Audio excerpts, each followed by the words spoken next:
I've seen when black people claim that the ancient Hebrews and Jews were black people and Jesus was not a white man. Many white people come across and say, okay, Jesus was not a white man, but he wasn't a black person either,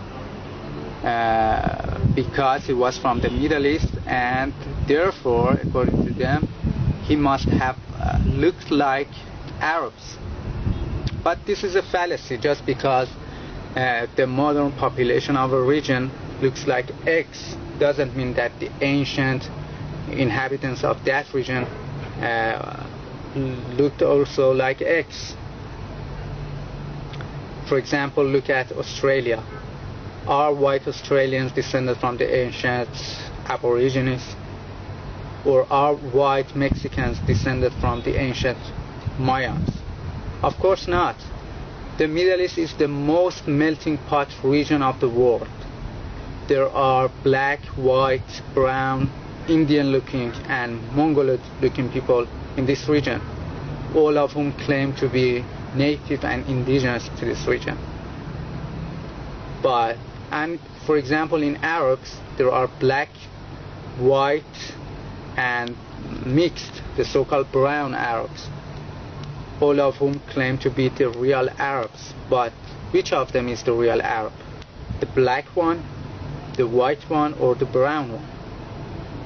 The same goes for Iran. There are many different ethnic groups in Iran. There are Mongoloid-looking Turkmens, there are Indian-looking Baluch, there are native blacks, there are white-looking Turks, there are mixed-looking Kurds and Lurs. Which of them is the true Iranian?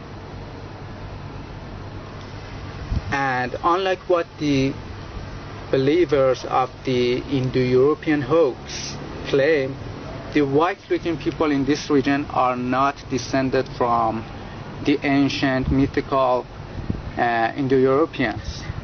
These people are mostly Turks or descended from Turks.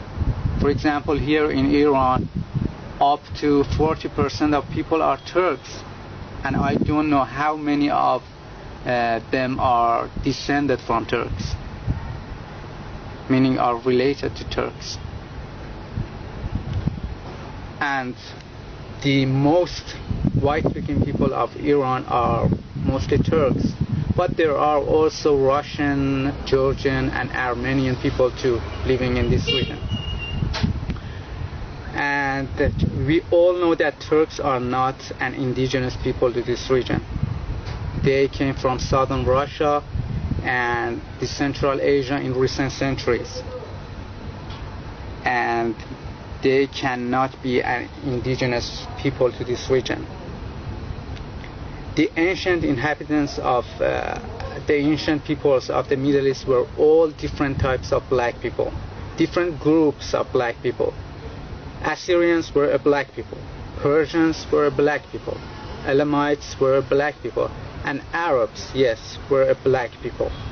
That's why you see Assyrians have depicted themselves with curly hair, curly beard, and dreadlocks. That's why you see Persians have depicted themselves with curly hair and curly beard.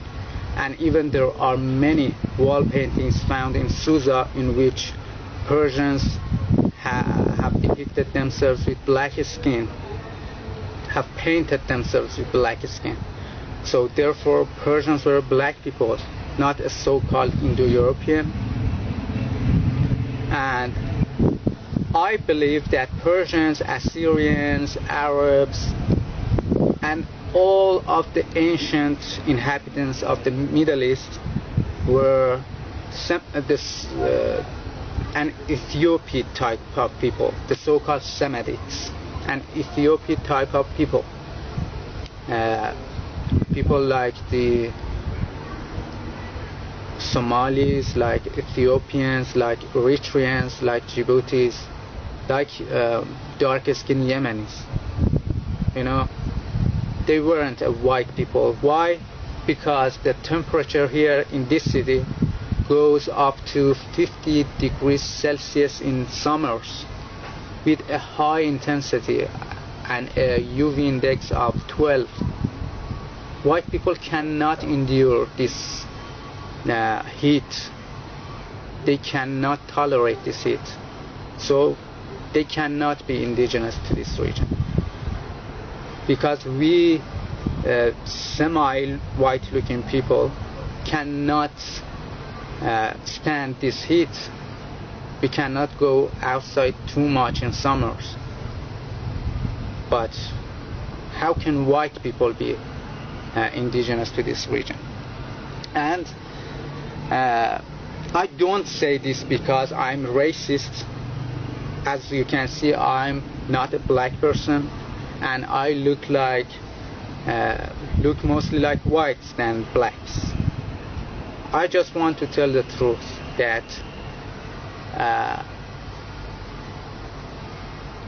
the ancient inhabitants of these regions, from Babylonians, Assyrians, Elamites, Persians, Jews, were all black.